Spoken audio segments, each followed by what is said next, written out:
Hi guys!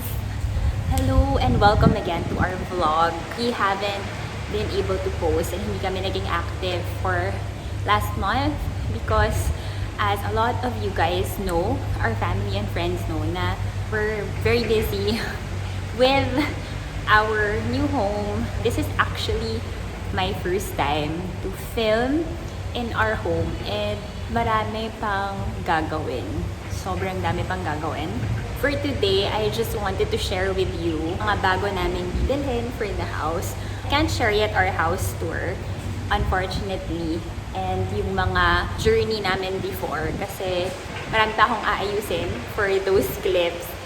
And hindi pa talaga maayos yung bahay namin. And sobrang dami pa namin kailangan gawin. But I wanted to take you guys on this journey with us para in case you guys are also looking to have your own homes, ayun, maybe our recommendations can be helpful as well. There, welcome everyone to BALAI Angeles. And for today's video, mag-assemble tayo ng dining table. So for me, that was the most important thing na unang bilhin. Hindi ito yun. Finiture ko lang yung old dining table namin. So this one, actually, I'm posting it also for sale along with other items na we will no longer be using. So abangan niyo yan. Yun, I wanted to just build this dining table with you guys. The dining table that I got, by the way, this is not sponsored in any way. Okay, binili ko to with my own money. This is really a reco that is talagang sobrang ganda niya for me. Dining table pa lang nabibili ko, wala pa siyang chairs. Later, I can show you pag nagawa na natin siya. So this table came from Furniture Source. The branch I went to is their branch in Festival Mall. This table is priced at 12,998 if I'm not mistaken. So tatlo yung sizes niya. There's a square one. The second one is the size that we have. So 120 cm siya. And then the third one is 150 centimeters. That's the one my sister got. Matchy kami ng dining table. And after I build this table, baka you guys have recos sa magandang chair to pair with it. So without further ado, let's get on with the video. Wait lang guys, kukunin ko lang siya. And nakapambahay outfit lang tayo today. And pawis-pawis pa.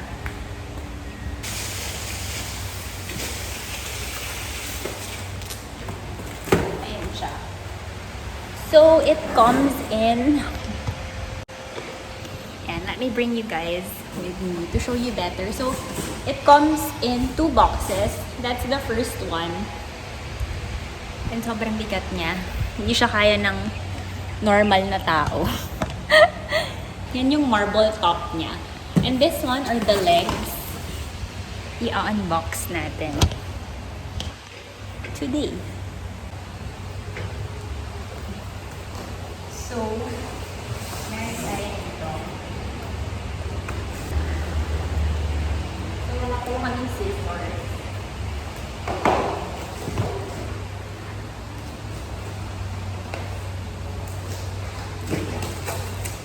Ayan. Okay.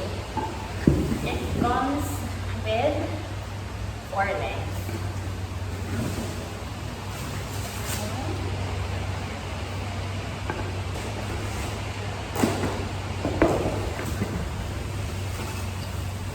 Yung color niya, brown, para siyang baseball bat.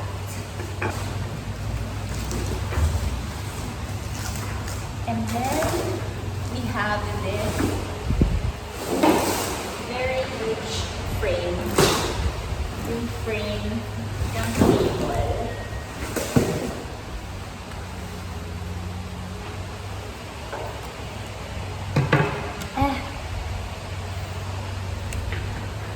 Okay. Ito lang yung naman niya. Can't throw this.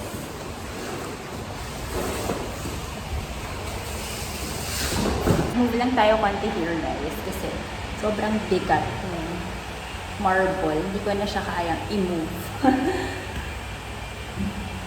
So, marami pang kalat sa likod. Kasi may mga leftover pa kami na mga cabinets for kitchen cabinet. Kaya dito yung side. Mamibig mo itong table na to, guys. This one. The shiny side. Or yung varnish na side. Yung other side niya. Ayan. Wala. Ang ganyan lang siya ng ganun. And get yourself one of these. Tapos meron siyang parang ganito.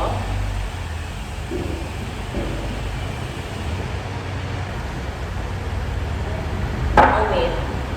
Nandiyan na pala yung delivery lang ako. Wait lang, guys. Okay, ano na yung delivery? And ayun nga, sabi ko na may kulang eh. I found these sa box. Yung mga nuts and bolts and itong parang mini wrench. Okay, so let me figure out. Ganito yung itsura niya kasi. Ayan siya. So, all four corners has 6 holes here and here. Ayan, diba? Hello na kayo. And then, all yung legs nila have these 2 ganyan. Ano ba ito? Okay, so nagmadali na tayo and ask for help. Ay, sige, palagay na lang ako, kuya. Ayan, tapos yung mga ganito eh. Let's go. Yeah. Tapos ko yung kapag 1 week go. 1 week.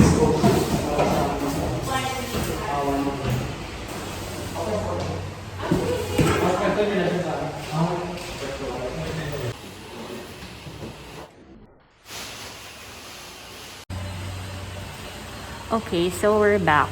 Naka-mask lang kami ngayon kasi nga marami pang inaayos in our house and may ibang tao na dumating. So,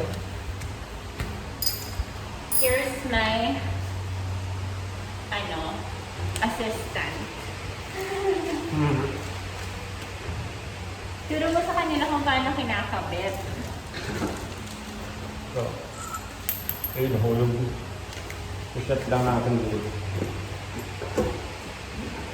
So, first, kukunin nyo to. And then, tatanggalin nyo tong parang plastic na nakalagay. Tapos, yung maliit ba? O yung malaki? Malaki mo ulit. Tapos, lalagyan nyo nitong malaking. Dalawa yung knots. Ano ba to? Knot or bolt? Nakasama. So, yung mauuna is yung thicker one. Yung maliit.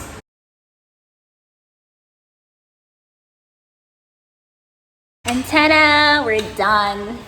Babalikan ko na lang kayo if nakabit na yung marble because sobrang bigat niya and hindi namin siya kayang buhatin. Sneak peek lang dun sa tabletop niya. Tadaan! Yan na yun. Ito yung bottom niya. So, meron siyang parang mga grooves. Siguro para kapitan ng table. Ayan, may mga grooves siya. Sa mga sides. Para hindi siya madulas.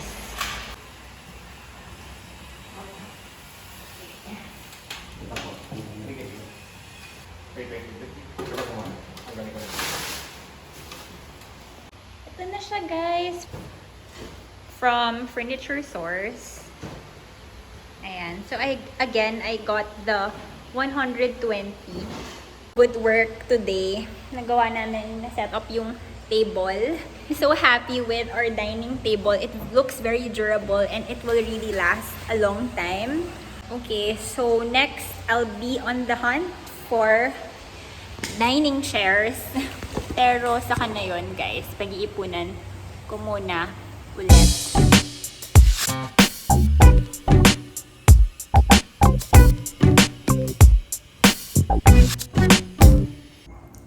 Hello guys, welcome back.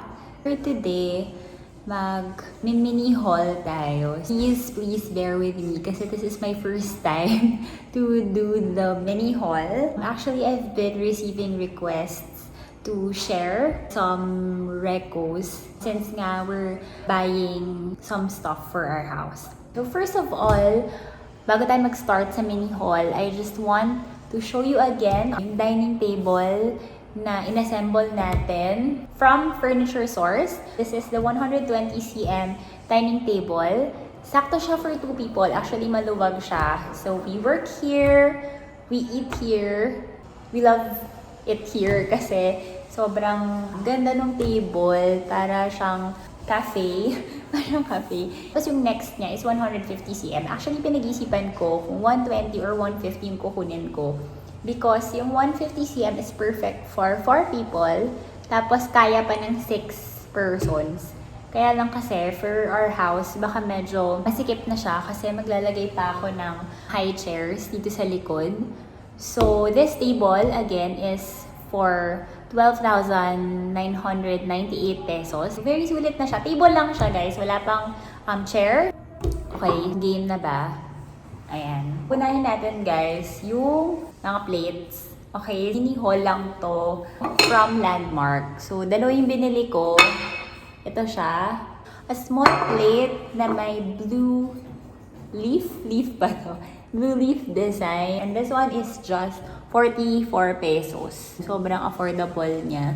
44 pesos for these plates. Next is this ceramic plate din na sobrang ganda yung design niya. Parang Japanese design. Maganda siya for side dish, mga kimchi or mga Japanese food na kung ano mang gusto nyo ilagay. This one is 99 pesos. Compared to the plate, medyo maliit talaga siya. Pero ang cute kasi ng design, kaya binili ko. It's more of pang mga side dish nga. Ayan. So, this one. Next is, na-realize ko, wala pala kaming perfect size for sausawan. Meron lang kaming parang plate na mababaw siya. So, natatapon yung sausawan or we have the normal size bowls. Kaya, bumili na ako nitong dipping sauce na glass bowl. This one is 49 pesos. Pero it looks so durable and ang kapal niya rin. And, yun, bumili lang ako ng isa. Ayan siya. Isawsawa na kami. Next is this gray ceramic bowl I got from Landmark also.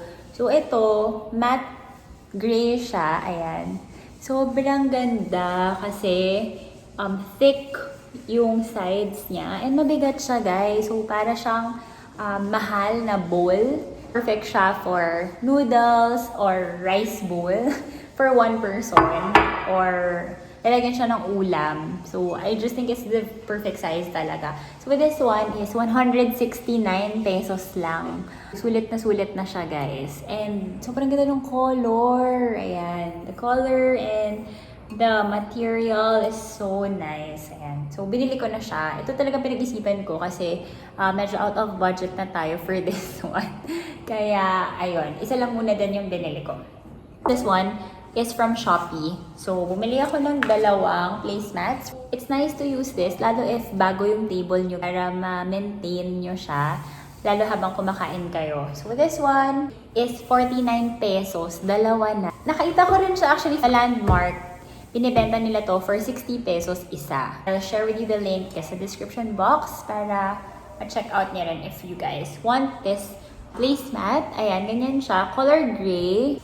May pagka-mesh siya. Ayan. Sobrang minimalist lang din. Next is this one. Silicone Mat siya. So, ito, pwede siyang patungan ng food or mainit na rice cooker. Kasi minsan sobrang tamad na. Nilalagay lang namin yung rice cooker sa table. Para hindi rin ma-damage yung tables nyo. So, eto siya. Multi-purpose to. I think this one is also from Shopee. 9 pesos lang to, guys. Pwede siyang pot holder or, yun nga, patungan siya. So, very heat resistant din tong silicone na to. Ayan. Next is, so if you guys are interested kung ano ginagamit kong basahan for this particular table, bumili talaga ako nitong Microfiber Fleece towel para hindi nagagasgas and wala lang para sipagin akong magpunas. So, punas is key kasi we want to maintain talaga the table. So, kung may mga marble tops din kayo, like us, make sure to avoid yung mga coffee stains, mga wine stains. I-wipe nyo lang kaagad para sila mag-mark dun sa table. Okay, so that's it for our mini haul. Ngayon, sasama ko naman kayo guys with me to go grocery shopping. Mini lang din to. I'm just gonna buy some essentials. Tara!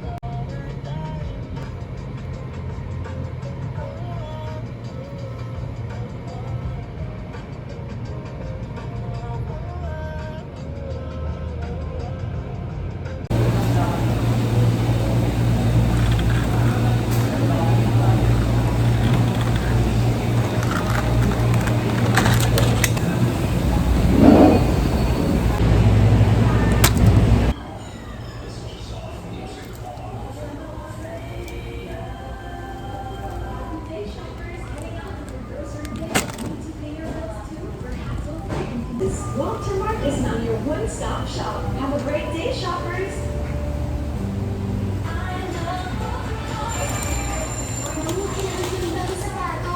Wow! Provide na sa dyan. Bibili na ng shoes, ikaya accessories at school supplies. Pwede mo mag-shopping ng bagong damit sa department store para mas happy. Hand contact, strengthen your body, and eat nutritious food. Our pharmacies and supermarket are open to serve you. When feeling unwell and the flu-like symptoms